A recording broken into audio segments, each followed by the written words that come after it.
வந்து ஒரு panic attack வரைக்கும் கொண்டு போய் கண்ணுல இருந்து கண்ணீரா தர தர தரையா மென்டல் இஷ்யூஸ்க்கு ட்ரீட்மெண்ட் எடுத்துக்கிற அளவுக்கு நான் பைத்தியம் ஆயிடல. சோ நான் என்ன நானே சரி பண்ண ட்ரை பண்றேன். ஏதோ சிவியரா போகுது, ஹாஸ்பிட்டல் போகணும் அப்படிங்கிறதுக்கு கூட மைண்ட் வேலை செய்யல. Hi friends, welcome back to our channel J with Aurelia. நம்ம சப்ஸ்கிரைபர் கிட்ட இருந்து ஒரு கமெண்ட் பார்த்தேன். என்னோட செகண்ட் டெலிவரி பிரெக்னன்சி ஜேர்னி பத்தி ஷேர் பண்ண சொல்லியிருந்தாங்க. அட் சேம் டைம்ல நான் ஒரு ரீலும் பாக்குறேன். ஒரு அம்மா வந்து போஸ்ட் பார்ட்டம் டிப்ரெஷனால அஃபெக்ட் ஆயிட்டு அவங்க 2 குழந்தைங்களையும் பாத்துக்க முடியாம ஹாஸ்பிட்டலைஸ் ஆயிருக்காங்க.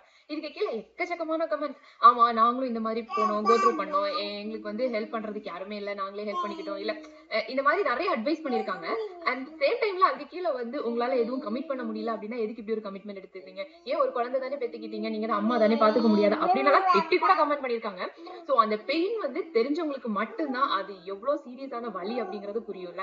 என்னோட இந்த போட்டோஸை பாருங்க, நான் பிரெக்னன்சி டைம்லயும் அண்ட் என்னோட போஸ்ட் பார்ட்டம் டைம்லயும் இருக்குது. பட் இந்த சிரிப்புக்கு பின்னாடி இருக்கிற டிப்ரெஷன் என்ன வந்து ஒரு பேனிக் அட்டாக் வரைக்கும் கொண்டு போச்சு அப்படின்னு சொன்னா நீங்க யாராச்சும் நம்புவீங்களா? நீங்க நம்பலைனாலும் அதுதாங்க உண்மை. சோ என்னோட இந்த சிச்சுவேஷன் அண்ட் அதுல இருந்து நான் எப்படி வெளியே வந்தேங்கிறது கண்டிப்பா யாருக்காச்சும் யூஸ்ஃபுல்லா இருக்கும்னு நான் அதை ஷேர் பண்ணணும்னு நினைச்சேன். எனக்கு டிப்ரெஷன் டயக்னோஸ் பண்ணிருக்காங்க, நான் அதுக்காக ட்ரீட்மெண்ட் எடுத்துக்கிட்டேன் அப்படின்னு எல்லாம் சொன்னீங்க அப்படின்னா யாருமே உங்களுக்காக பரிதாபப்பட மாட்டாங்க. ஓ, அந்த பொண்ணுக்கு ஏதோ ஒரு பிரச்சனை போல, அவங்களுக்கு ஏதோ கொஞ்சம் பைத்தியம் அப்படின்னு எல்லாம் சொல்லிட்டாங்க அப்படின்னு நம்ம இந்த உலகம் வந்து நம்மள ஜட்ஜ் பண்ணதான் செய்யுமே தவிர கண்டிப்பா நமக்கு யாருமே ஹெல்ப் பண்ண மாட்டாங்க. நானும் அப்படிதாங்க. ஐயோ, என்ன பைத்தியம் சொல்றீங்களா அப்படின்னு சொல்லிட்டு வீட்டுல வந்து உட்காந்து அழகா செஞ்சனே தவிர நானும் எந்திரிச்சு உடனே பிரிஸ்கா ஐயோ இது பண்ணிடலாம் அது பண்ணிடலாம் அப்படின்னு எல்லாம் ஓடல.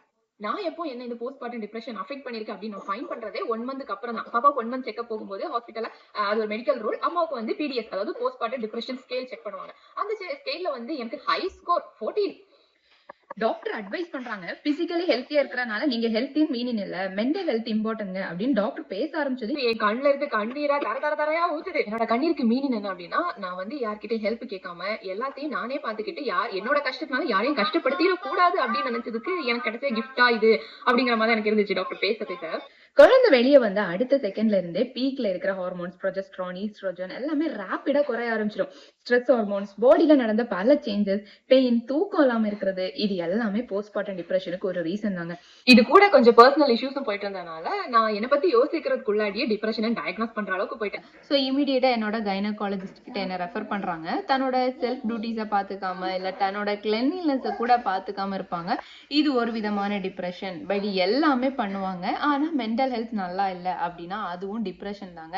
ஸோ அப்படின்னு சொல்லிட்டு எனக்கு லோ டோஸ்ல ட்ரீட்மெண்ட் எடுத்துக்கோங்கன்னு சொல்லிட்டாங்க. மென்டல் இஷ்யூஸ்க்கு ட்ரீட்மெண்ட் எடுத்துக்கிற அளவுக்கு நான் பைத்தியம் ஆயிடல. சோ நான் என்ன நானே சரி பண்ண ட்ரை பண்றேன், அப்படி இல்லைன்னா நான் வந்து டேப்லெட்ஸ் எடுத்துக்கிறேன் அப்படின்னு கேட்டேன். சரி, அவங்களும் ஓகே சொல்லிட்டாங்க. டேப்லெட் எடுத்துக்கிட்டா இதை சரி பண்ணிடலாமே, ஏன் டேப்லெட் எடுத்துக்கலாம் அப்படின்னு யோசிக்காதீங்க. ஒண்ணு நல்லா தெரிஞ்சுக்கோங்க, இந்த மருந்து மாத்திரை உங்களுக்கு உங்க சிம்டம்ஸுக்கு ஹெல்ப் பண்ணும். இப்போ உங்களுக்கு ஆன்சைட்டி இருக்கு, இல்ல உங்களுக்கு தூக்கம் வராம இருக்கு அப்படின்னா ஹெல்ப் பண்ணுமே தவிர எதுவுமே உங்களை ட்ரீட் பண்ணாது. என்னோட காலேஜ் டைம்ல 6th இயர் இன்டர்ன்ஷிப் சைக்காட்ரிக் வார்டுல ஒரு பேஷண்ட், 25 வயசு பொண்ணுங்க, மேரிட் எல்லாம் இல்ல, குளிக்காம கோம் பண்ணாம கொஞ்சம் அழுக்கான ட்ரெஸ்ல அட்மிட் ஆயிருக்காங்க. அவங்களோட கேஸ் ஷீட் எடுத்து பார்த்தா அவங்களுக்கு டிப்ரெஷன் டயக்னோஸ் பண்ணிருக்காங்க. என்னால அக்செப்ட் பண்ணிக்கவே முடியல. சோ நான் அவங்க கிட்டே போயிட்டு இதுதான் சொன்னேன், உங்களுக்கு கொடுக்குற மெடிசின்ஸ் வந்து உங்களை தூங்க வைக்குங்க, உங்களுக்கு தூக்கம் வராம இருக்கா, உங்களை தூங்க வைக்கும், பட் உங்களை கம்ப்ளீட்டா கியூர் பண்ணாது. கொஞ்ச நாள்ல நீங்க பைத்தியம்னு எல்லாரும் சொல்ல ஆரம்பிச்சுவாங்க, வெளியே வாங்க பேசுங்க அப்படின்னு அவங்க கிட்ட நிறையவே டைம் ஸ்பெண்ட் பண்ண ஆரம்பிச்சேன். அவங்க ஓரளவுக்கு கியூர் ஆயிட்டு டிஸ்சார்ஜ் ஆனாங்க. சோ நான் பேசினதுனாலதான் அவங்க சரியாயிட்டாங்க அப்படின்னு கிடையாது. அவங்களுக்கு இதை சொல்லி கொடுக்கறதுக்கு யாரும் இல்ல. கூட இருக்கவங்க ஓகே அவங்க பேசலையா, ஏதோ அமைதியா இருக்காங்க, அவங்க அம்மா தான் சொல்றாங்க ரொம்ப நாளா அமைதியா உட்காந்துருக்கமா, எதுவுமே பேசல, எதுவுமே சாப்பிடல, எதுவுமே பண்ண மாட்டேங்கிற அப்படின்னு. பட் சொல்லி கொடுக்கணும்ல, அந்த டைம் நம்மளோட மைண்ட் வேலை செய்யாது. சோ அவங்களுக்கு சொல்லி கொடுக்க யாரும் இல்லைங்கிறனாலதான் அவங்க அந்த அளவுக்கு ஆயிட்டாங்க.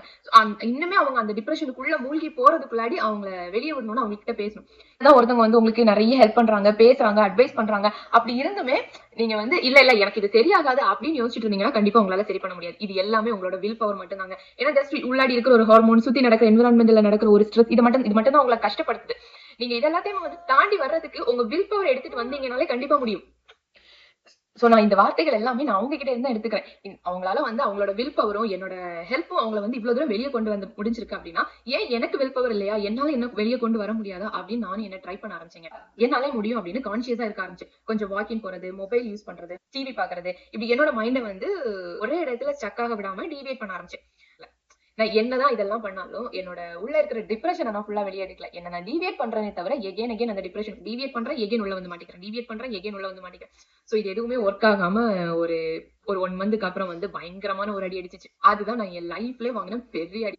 ஒரு நாள் சும்மா மொபைல்ல ரீல்ஸ் பாத்துட்டு இருந்தேன். ஒரு வீடியோ, 2 பாறைக்கு நடுவுல ஒரு சின்ன ஸ்பேஸ், அதுல கொஞ்சம் குண்டா இருக்கிற ஒரு லேடி மாட்டிக்கிட்டாங்க. அதுல இருந்து அவங்களால வெளியே வர முடியல. லாஸ்டா என்ன ஆச்சுன்னு கூட தெரியல. அந்த ரீல் முடியறதுக்குள்ளாடியே சஃபகேட் ஆயிடுச்சு. சுத்தமா மூச்சு விட முடியலங்க. ஒரு பாக்ஸுக்குள்ள புடிச்சு அடைச்ச மாதிரி ஆயிடுச்சு. வீட்டுக்கு வெளிய போனேன், சரியாகல. அதிகமா தான் ஆகுதே தவிர சரியாக மாட்டேங்குது. கூட அம்மா இருந்தாங்க, ஜோக் சொல்லி சிரிக்க வச்சாங்க. பட் எதுவுமே சரியாகல. கிட்டத்தட்ட 1 1/2 மணி நேரம் இருக்குங்க.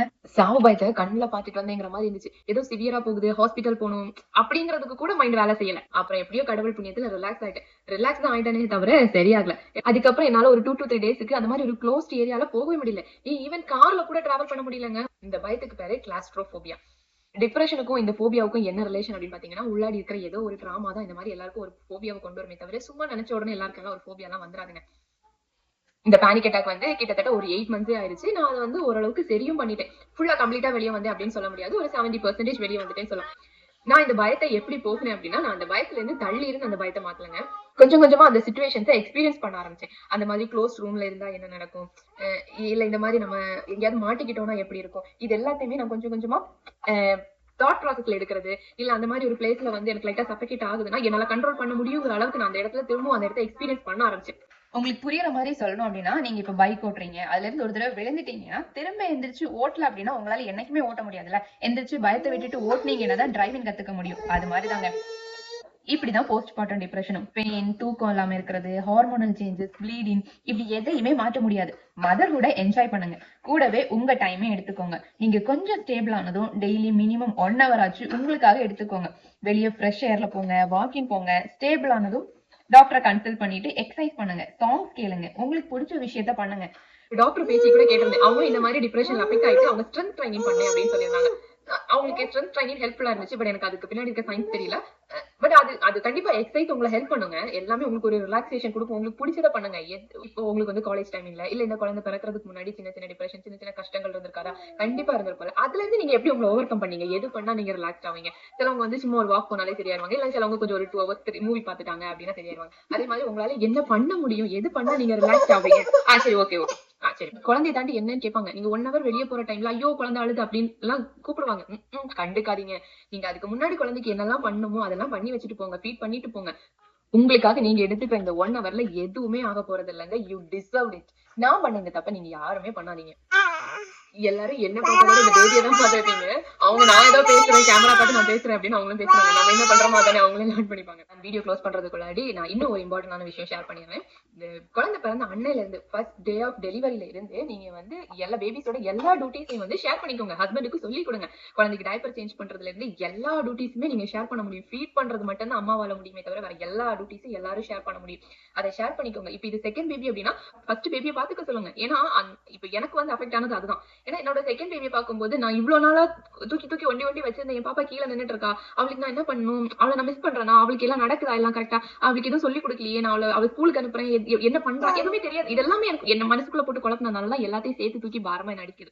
சோ இது எல்லாத்தையுமே ஷேர் பண்ணுங்க. எல்லாமே சொல்லி கொடுங்க. இப்போ அந்த டெலிவரி டைம் எல்லாருமே சொல்லுவீங்க. டெலிவரி டைம்ல வந்து மேபி வந்து பேரண்ட்ஸ் இருக்கலாம். இல்ல வந்து உங்களோட இன்லாஸ் கூட உங்க கூட இருக்கலாம்.